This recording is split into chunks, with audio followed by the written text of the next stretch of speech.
बच्चों, कैसे हैं आप लोग? I hope you all are doing very well. बच्चों, आपकी साइंस की न्यू बुक क्यूरियोसिटी का second chapter diversity in the living world. आज मैं इसकी एक्सरसाइज और क्वेश्चन आंसर कराने जा रही हूँ जो आपको बहुत अच्छे से समझ में आ जाएंगे। लेकिन इससे पहले मैं इस चैप्टर का पूरा हिंदी ट्रांसलेशन समझा चुकी हूँ अपनी शुरू की 3 वीडियोज़ में, तो आप पहले उनको ज़रूर देख लीजिए, अदरवाइज़ आपको समझ में नहीं आएगा। तो चलिए, अगर आपने वो देख लिया है तो चलिए इसके क्वेश्चन आंसर स्टार्ट करते हैं। क्वेश्चन नंबर 1 है आपका, here are two types of seed, what differences do you find among the roots and leaf venation of the plant. यहाँ पे आपको 2 टाइप्स की सीड दी गई हैं, एक व्हीट है, एक किडनी बीन्स है। तो आपको बताना है इसमें क्या डिफरेंसेस हैं, इसके रूट में या इसके लीफ वेनेशन में। तो आइए देखते हैं differences between wheat and kidney beans. तो देखिए, व्हीट क्या होता है? Example of plant with fibrous root. Wheat में बच्चों फाइब्रस रूट होता है और किडनी बीन्स में आपका टैप रूट होता है। व्हीट्स में आपका वेनेशन पैरेलल होता है और किडनी बीन्स में आपका वेनेशन रेटिकुलेट होता है। तो ये आप जब चैप्टर समझेंगे तो आपको पूरा समझ में आ जाएगा, what is fibrous root, what is tap root and what is parallel and reticulate venation. Okay, now the question number second is, name of some animals are given below, group them based on their habitats. Write the names of aquatic animals in the area marked A and terrestrial animal in the area marked B. Enter the name of animal living in both habitats and part C. तो आपको इसमें बताया गया, first में आपको ए में आपको क्या लिखना है? Write the names of aquatic animal in mark A. यहाँ पे एक्वेटिक एनिमल लिखने हैं और यहाँ पे आपको जो दोनों में रहते हैं, एक्वेटिक एंड टेरेस्ट्रियल, और यहाँ पे आपको टेरेस्ट्रियल लिखने हैं। तो देखिए, मैंने लिख दिया है whale and dolphin aquatic animal. Aquatic animal जो आपके पानी में रहते हैं, हॉर्स, शीप, स्क्वेरिल, पिजन, ये सब आपके हो गए टेरेस्ट्रियल एनिमल जो आपके लैंड पे रहते हैं। और ये आपका हो गया सी में, आपका आ जाएगा फ्रॉग, क्रोकोडाइल, अर्थवर्म, जो आपका पानी में भी रहता है और लैंड पे भी रहता है। ठीक है, now the next question is, Manu's mother maintains a kitchen garden. One day she was digging out radish from the soil. She told Manu that radish is a kind of fruit. Examine a radish and write what type of fruit it is. What type of venetion would you observe in the leaves of radish plant? तो मनु की मम्मा जो है वो kitchen garden में एक बार digging कर रही थी, तो वो रेडिश उसमें से है निकला है। तो आपको बताना है रेडिश किस टाइप का रूप है और वेनेशन कौन सा है। तो मैंने लिख दिया है इसमें radishes have tap root in them, उसमें टैप रूट होता है, और इसमें वेनेशन कौन सा होता है? इसकी लीफ में रेटिकुलेट वेनेशन होता है। Okay, now the next question is, look at the image of a mountain goat and a goat found in the plains. Point out of the similarities and differences between them. What are the reason for these differences? तो आपको बताना है इसमें क्या similarities हैं, क्या differences हैं। बच्चों, पहले आप पिक्चर ध्यान से देख लीजिए। ये माउंटेन गोट है और ये आपकी गोट फाउंड इन प्लेन्स, जो आपकी प्लेन्स में मिलती है नॉर्मल एरिया में। तो इसकी सिमिलैरिटीज़ क्या हैं? सिमिलैरिटीज़ ये हैं, बोथ आर गोट, ये दोनों ही गोट हैं। अगर आपको ये क्वेश्चन लॉन्ग लग रहा है तो इसकी आप सिर्फ हेडिंग भी लिख सकते हैं। अब ये दोनों गोट हैं क्योंकि ये सेम फैमिली को बिलोंग करती हैं, और ये दोनों हर्बीवोर्स हैं क्योंकि ये प्लांट खाती हैं। हर्बीवोर्स जो बच्चों प्लांट्स खाते हैं। ठीक है, both have cloven hooves, these who help them walk on the different types of ground. दोनों के हूव्स होते हैं जो उनको ग्राउंड पे चलने में हेल्प करते हैं। और बोथ हैव हॉर्न, दोनों के ही हॉर्न होते हैं जो उनको फाइटिंग में हेल्प करते हैं। ठीक है, अभी इसके डिफरेंसेस देख लेते हैं। इनके हैबिटेट में, हैबिटेट कहते हैं बच्चों घर, आवास को। क्या डिफरेंसेस हैं? माउंटेन गोट तो बच्चों रॉकी में और हाई माउंटेन पे, और क्लिफ कहते हैं बच्चों चट्टानों को, वहाँ पर रहती है। जबकि प्लेन गोट कहाँ रहती है? फ्लैट एरिया में, जैसे ग्रास लैंड, फार्म, वहाँ पर रहती है। इनका अपीयरेंस कैसा है? अपीयरेंस मतलब दिखाई कैसे देती हैं? माउंटेन गोट का क्या होता है? Thick white coat and long curved horn होते हैं। और प्लेन गोट का क्या होता है? शॉर्टर कोट और शॉर्टर ही इसके कर्व्ड हॉर्न होते हैं। ठीक है, इनके कलर अलग अलग होते हैं प्लेन गोट के जो हॉर्न है उसके। एंड एडेप्टेशन क्या होता है इनका? इसके माउंटेन गोट के तो big hooves with rough pads for climbing and warm coat for a cold weather. Warm coat होता है इनका जो कोल्ड वेदर से इनकी हेल्प करता है कोल्ड वेदर से बचने के लिए। और प्लेन कोट्स का क्या होता है? स्मॉलर हूव्स होते हैं, flat terrain and a coat suited for milder climates. ठीक है, माइल्ड क्लाइमेट से बचने में हेल्प करता है। इनका बिहेवियर क्या होता है? माउंटेन गोट तो बच्चों गुड एट क्लाइंबिंग, अच्छी होती है मतलब चढ़ाई करने में, और often lives in a small family groups, small family groups में रहती है। जबकि प्लेन गोट आपकी क्या रहेगी? Live in a larger herds and is often domesticated, मतलब उसको पालते भी हैं लोग।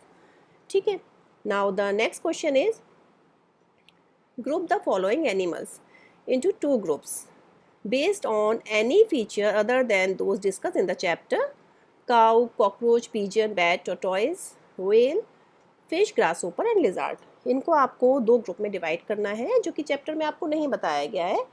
चैप्टर में बहुत तरीके से आपको ग्रुप करना बताया गया है, उससे अलग हट के आपको कुछ करना है। तो आपका देखिए, हमने इसमें ग्रुप में डिवाइड किया, grouping based on lay egg and give birth to young ones. तो अभी देखिए, ले एग, कौन एग देता है, और give birth to young one, कौन बर्थ देता है, जन्म देता है अपने यंग वन को। अभी कॉकरोच, ले एग में आपका आ जाएगा cockroach, pigeon, tortoise, fish, grasshopper and lizard. और give birth to young one में आ जाएगा आपका cow, bat and whale. Okay, got it बच्चों। चलिए नेक्स्ट क्वेश्चन पे चलते हैं। एज द पॉपुलेशन ग्रोज, जैसे पॉपुलेशन बच्चों बढ़ रही है, people want more comfortable lives. लोगों को तो बहुत अच्छा मतलब कंफर्टेबल लाइफ चाहिए अपनी। Forest are being cut down to meet various need. तो फॉरेस्ट को क्या हो रहा है बच्चों, कट किया जा रहा है।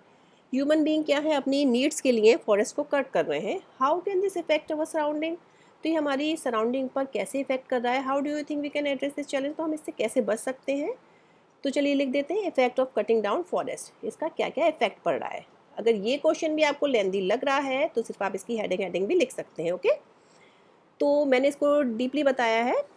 तो आप देखिए, लॉस ऑफ वाइल्ड लाइफ। तो बच्चों, वाइल्ड लाइफ का भी लॉस हो रहा है, क्योंकि क्या होता है, अगर हम फॉरेस्ट काटते हैं तो ट्रीज़ वगैरह जब कट हो रहे हैं तो एनिमल्स का घर तो वहीं है, और एनिमल्स की फूड सोर्सेज भी वहीं हैं, तो वो एनिमल का घर भी चला जाता है, उनके फूड सोर्सेज भी चले जाते हैं। इसके अलावा क्लाइमेट चेंज में क्या होता है बच्चों, ट्रीज़ जो है वो कार्बन डाइऑक्साइड ऑब्जॉर्ब करती हैं। ठीक है, अगर ट्रीज़ नहीं होएंगी बच्चों, तो फिर क्या होगा कि कार्बन डाइऑक्साइड की जो मात्रा है वो बढ़ जाएगी हमारे एयर में, जिससे ग्लोबल वार्मिंग के चांसेस हैं। इसके बाद में सॉइल इरोजन कैसे होता है बच्चों, ट्रीज़ जो हैं वो मतलब सॉइल को एक जगह पे रखती हैं। अगर ट्रीज़ नहीं होएंगी तो वो इरोजन यानी कि एक जगह से दूसरी जगह पे जाएंगे, जिससे कि हमारी लैंड जो है वो फर्टाइल नहीं होगी, उपजाऊ नहीं होगी। इसके बाद में आपका वाटर साइकिल डिस्ट्रप्शन भी इसमें भी होता है, क्योंकि रेनफॉल वगैरह को ये चीज़ हेल्प करती है रेगुलेट करने में। ये नहीं होगा तो फिर आपके फ्लडिंग के चांसेस बढ़ेंगे। ठीक है, अभी इसको कैसे बचा जा सकता है। तो हम क्या करें, रिफॉरेस्टेशन, यानी कि न्यू प्लांट लगाएं, रिप्लेस करें, जो प्लांट कट हो गए उनको रिप्लेस करें। सस्टेनेबल लॉगिंग करें, प्रोटेक्टिंग फॉरेस्ट करें, फॉरेस्ट को प्रोटेक्ट करें। जहाँ पे आपका लॉगिंग वगैरह नहीं हो पा रहा है वहाँ पे फॉरेस्ट को प्रोटेक्ट करें। और अलग तरीका है इसका, यूजिंग ऑल्टरनेटिव्स, जो फाइंडिंग अदर मटेरियल और method that don't require cutting down as many trees. तो दूसरा तरीका ढूंढें जिससे कि हमें ट्रीज़ को कट नहीं करना पड़े अपने मतलब अच्छा मतलब कंफर्टेबल लाइफ गुजारने के लिए। ठीक है, अभी क्वेश्चन नंबर 7 आप देखिए, analyse the flow chart, what can be example of A and B. तो आपको इसमें एक फ्लो चार्ट दिया है, इसमें आपको एग्जांपल बताने हैं। प्लांट है, yes. Dot is it have leaves, तो इसकी लीव्स भी हैं। Does it have reticulate venation, अगर इसमें रेटिकुलेट वेनेशन है तो ये क्या होगा बच्चों, सनफ्लावर। और अगर इसमें रेटिकुलेट वेनेशन नहीं है तो ये होगा राइस। आप और भी एग्जांपल ले सकते हैं, एक एक एग्जांपल देना था तो मैंने सनफ्लावर और राइस का दे दिया है। अभी इसमें पूछा जाता है आपका, नहीं ये क्वेश्चन खत्म हो गया। Now the next question is question number 8। Raj argues with his friend Sanjay. Raj क्या कर रहा है, बहस कर रहा है अपने फ्रेंड संजय से। दैट गुड़हल कहते हैं बच्चों हिबिस्कस का, उसको प्लांट इज अ श्रब, कि गुड़हल श्रब है। What question can Sanjay ask for clarification. अब संजय क्या क्वेश्चन पूछ सकता है क्लैरिफिकेशन के लिए। तो यहाँ पे बहुत सारे पूछ सकता है, मैंने 5 क्वेश्चन यहाँ पे लिख दिए हैं, जैसे कि what specific type of shrub is the गुड़हल plant, how does the gudal plant differ from other shrub, what are the primary uses of the gudal plant, what are the ideal growing condition for the gudal plant, are there different varieties of gudal plants। तो बहुत सारे question है, इसमें से 5 कुछ question मैंने लिख दिए हैं, बहुत ही सिंपल है, तो आप इसका आंसर ये भी दे सकते हैं। Now the next question is, based on the information in the table find out example of this plant for each group. तो बच्चों आपको ये प्लांट्स के ये सीड दिए गए हैं, डाइकोट सीड, मोनोकोट सीड, इसका रूट है टैप रूट, इसका फाइब्रस रूट। एग्जाम्पल भी दिए गए हैं, पी मैंगो, इसका वीट और राइस। अभी आपको बताना है what other similarities root plant of group A है। ए में और क्या है, ए डाइकोट इसका सीड है, टैप रूट है इसका, इसके एग्जाम्पल पी और मैंगो है, तो इसका वेनेशन होगा आपका रेटिकुलेट वेनेशन। जिसमें टैप रूट होता है उसमें रेटिकुलेट वेनेशन होता है, जिसमें फाइब्रस रूट होता है उसमें पैरेलल वेनेशन होता है। बी में आपका फाइब्रस रूट है, वीट और राइस एग्जाम्पल है, तो इसमें होगा parallel venation. Okay, now the next and last question is, observe the label part, of a duck in the picture given below. What differences do you observe in the feet of the duck compared to the other birds? Which activity would the duck able to perform using this part? तो duck में क्या है बच्चों, ये webbed feet दिखाई गई हैं, तो ये हमारी मतलब duck की किस में हेल्प करती हैं? तो webbed feet जो होती हैं, it has webbed feet which help them to swim. Okay इसी के साथ आपकी ये वाली एक्सरसाइज चैप्टर 2 की diversity in the living world की एक्सरसाइज कंप्लीट होती है। अब ये पूरा चैप्टर आपका कंप्लीट हो गया है, तो आप इसकी वीडियो शुरू की जो 3 वीडियो है वो भी देख लीजिएगा और ये चैप्टर आपका कंप्लीट हुआ। इसी के साथ बच्चों गुड बाय। और गुड बाय से पहले एक बात मैं आपको बता दूं, अगर आपने मेरा चैनल सब्सक्राइब नहीं किया है तो प्लीज़ प्लीज़ प्लीज़ इसे सब्सक्राइब ज़रूर कर दीजिए। ओके बाय बच्चों, हैव अ नाइस डे।